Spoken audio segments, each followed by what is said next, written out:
अंगणवाडी सेविका, महिला मदतनीस तसेच होमगार्ड कोतवालांच्या मानधनात महायुती सरकारने भरीव वाढ केलेली आहे।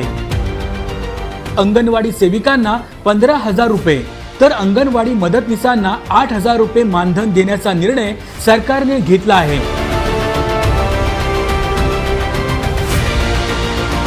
यामध्ये ज्या अंगणवाडी सेविका लाडकी बहीण योजनेचे अर्ज भरतील त्यांना प्रोत्साहन भत्ता देखील दिला जाणार आहे।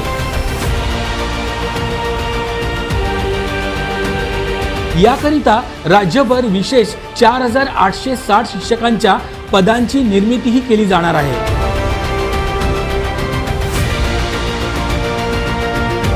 तर अंगणवाडी मदतनीसांना दरमहा 8,000 रुपये मानधन देण्याचा निर्णय झाला आहे।